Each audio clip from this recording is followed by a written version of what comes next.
Bapak Ibu, saudari-saudara yang terkasih dalam Kristus, selamat malam untuk kita semua. Sudah berapa sering kita merayakan Kamis Putih? Barangkali seusia kita saat ini, sejak komuni pertama.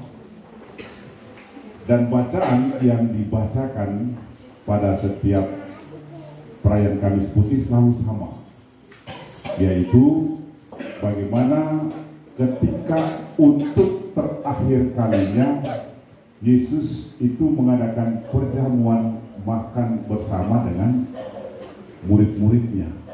Jadi terakhir kali, perjamuan terakhirnya bersama murid-muridnya. Dan dia tahu bahwa ada di antara muridnya ini yang besoknya atau pada malam itu juga akan menjual dia. Coba, saya mengajak kita semua. Renungan kali ini saya singkat, fokus kepada dua sosok itu saja. Coba, saya mengajak kita semua untuk merenung. Bagaimana perasaan Yesus pada malam itu, orang yang paling dekat dengan dia, duduk bersama dengan dia, makan bersama dengan dia, ya, dan dialah yang akan menjual kepada orang lain. Dan seperti apa perasaan Yesus pada saat itu? Dia tahu bahwa akan ada satu di antara para muridnya yang akan menjual dia. Tetapi apa yang terjadi pada malam itu, pada perjamuan itu? Yesus justru tetap menampilkan sebuah bentuk pelayanan kasih yang luar biasa yang tidak pernah dipikirkan oleh para muridnya. Yudas sekalipun tidak memikirkan. Lalu ada dialog yang menarik antara Yesus dengan Simon Petrus yang barangkali mewakili semua para murid. Guru, engkau hendak membasuh kaki saya kan? Iya, saya akan membasuh kaki. Jangan, saya tidak layak. Nah, dialog itu terus berlanjut, ya, sampai akhirnya Petrus paham apa maksud yang dilakukan oleh Yesus. Lalu, ketika Petrus mulai paham apa yang dilakukan oleh Yesus, lalu dia minta, kalau begitu jangan hanya kakiku saja, kalau perlu kepala dan seluruh badanku juga ikut dibasuh. Coba Petrus yang juga pada saat bersamaan dia orang yang paling dekat dengan Yesus. Dalam kisah besok kita akan mengetahui dia juga yang mengatakan, saya tidak kenal orang ini. Dan Petrus yang paling dekat sekali, bahkan murid yang paling dekat dengan Yesus, apa-apa itu dengan Petrus. Tetapi Petrus bagaimana kita ketahui juga, bahkan sampai 3 kali dia harus menyangkal, saya tidak kenal orang itu. Coba, bagaimana perasaan Yesus pada malam itu? Ada Yudas di situ, ada Petrus di situ, yang keduanya akan berkhianat. Apa pesan moral dari kisah ini? Tadi di pengantar saya singgung sedikit kan. Ya, kadang-kadang orang yang menusuk kita dari belakang itu orang yang paling dekat dengan kita. Dan itu yang dilakukan oleh Yudas. Jadi hati-hati, boleh duduk semeja, makan bersama, akrab, ketawa ketiwi, mungkin besok lusa dia yang pertama ambil pisau menghujam kita dari belakang. Dan itu seringkali terjadi di tempat kerja, ini seringkali terjadi. Ya, di komunitas-komunitas ini seringkali terjadi. Ada para suster di sini ya, banyak juga saling menusuk itu banyak. Padahal hari-hari makan bersama. Di keluarga ada juga. Jadi belum tentu yang senyum setiap hari makan bersama dengan kita itu dia orang pertama yang mengulurkan tangan ketika membutuhkan bantuan. Bisa jadi kebalikannya. Orang yang paling dekat dengan kita, dia yang pertama mengirimkan pedang.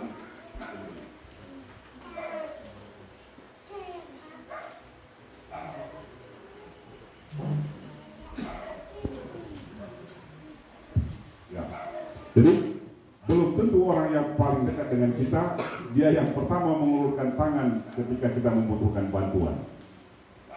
Bisa sebaliknya, orang yang paling dekat dengan kita, dia yang pertama mengirimkan pedang untuk menusuk jantung kita. Itu pesan moral dari kisah ini. Ya. Kita belajar bagaimana kehidupan yang real di tengah masyarakat seringkali seperti itu. Dan saya singgung sedikit, di tempat kerja hal-hal seperti ini seringkali terjadi. Ya, ada teman yang mungkin posisinya bagus, tidak mau dia supaya naik, lalu dibuatlah citra yang bukan-bukan. Padahal dia hari-hari ada bersama kita. Ya. Di asrama ada seperti ini, ada banyak sekali. Anak-anak saya itu banyak juga yang seperti itu. Di tengah masyarakat ada. Di paroki, di pastoral ada. Ya, ada pastor supaya bisa hidup lama di pastoran, di paroki.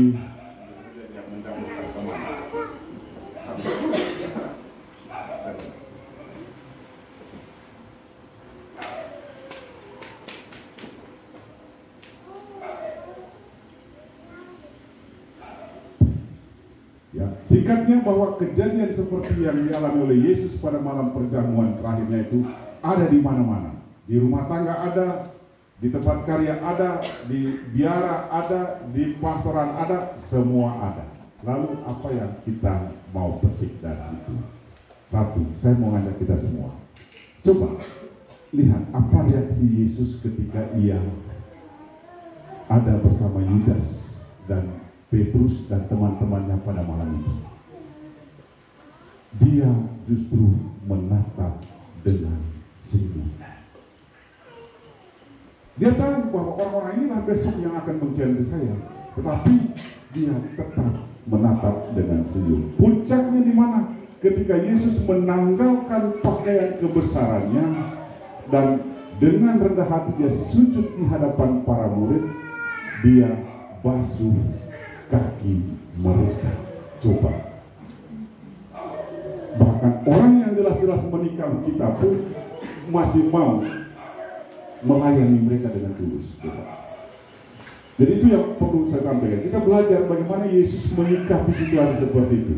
Dia tidak reaktif, tetapi justru dengan tulus ikhlas. Bahkan dia merendahkan dirinya. Sini kamu, saya basuh kaki. Ya. Mengapa demikian? Ini pun yang kedua. Karena Yesus tahu bahwa apa yang dia lakukan itu sesuai dengan kehendak Bapanya. Nah, sebagaimana kita ketahui di akhir hidupnya, Yudas itu malu dengan perbuatannya. Dia malu dengan perbuatannya, akhirnya apa? Mati dengan cara menggenaskan, gantung diri. Maka pesan moral yang kedua dari peristiwa ini adalah jangan pernah membalas kejahatan itu dengan kejahatan. Yesus mengatakan, kalau Anda dilempari dengan batu, balaslah dengan kapas. Dan persis itu dia tunjukkan. Yudas akhirnya dengan cara mengenaskan dia mati. Coba, akhirnya apa? Dia bunuh diri karena perbuatannya sendiri. Dia menghilangkan nyawanya karena malu atas perbuatannya sendiri. Itu poin yang kedua. Poin yang ketiga yang ingin saya bagikan kepada kita semua berkaitan dengan perayaan Kamis Putih ini adalah bagaimana tindakan kasih Yesus itu diwujud nyatakan dalam perbuatannya.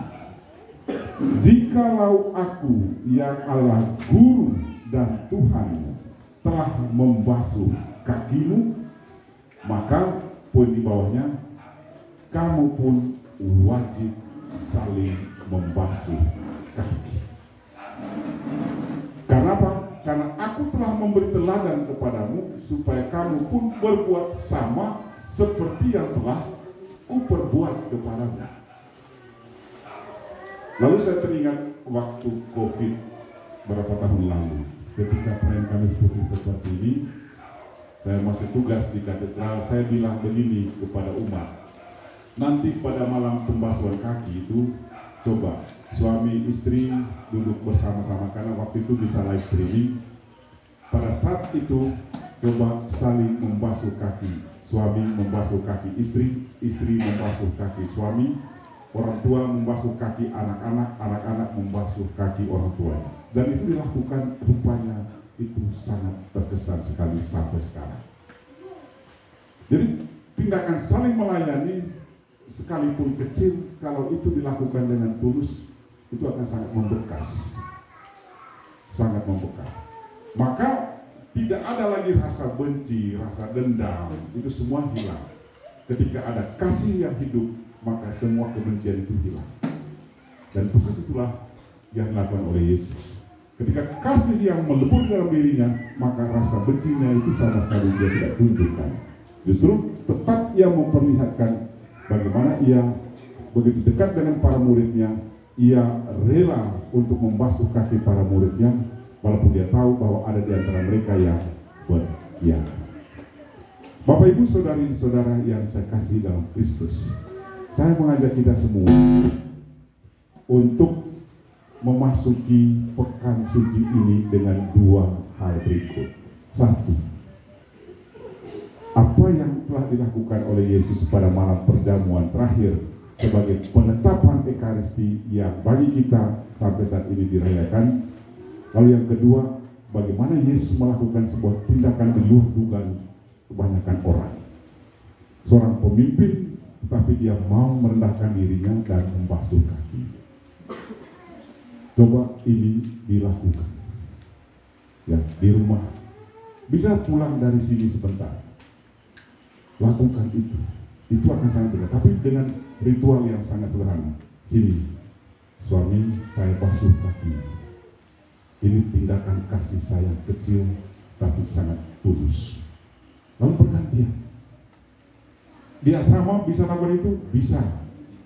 Dan saling membasuh kaki satu sama lain. Ya.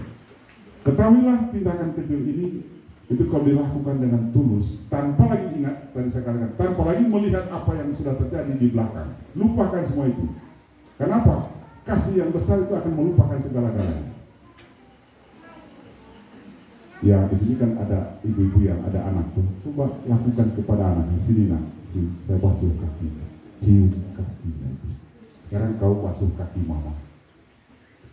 Percayalah, tindakan kecil ini dia akan ingat sepanjang waktu. Mari kita dengan penuh rasa syukur memasuki pekan suci ini, dan tindakan yang dilakukan oleh Yesus pada malam perjamuan terakhir bersama muridnya kita ulangi pada malam ini dalam prosesi pembasuhan kaki. Jikalau aku yang adalah guru dan Tuhanmu telah melakukannya, maka paragraf kedua, kamu pun wajib saling melakukannya. Tetapi dengan catatan, dengan hati yang tulus, dengan cinta yang berkobar-kobar. Lupakan yang sudah, buang semua itu. Ya, supaya nanti Paskah sungguh-sungguh membawa kita semua pada kebangkitan yang jaya. Tuhan memberkati kita. Amin.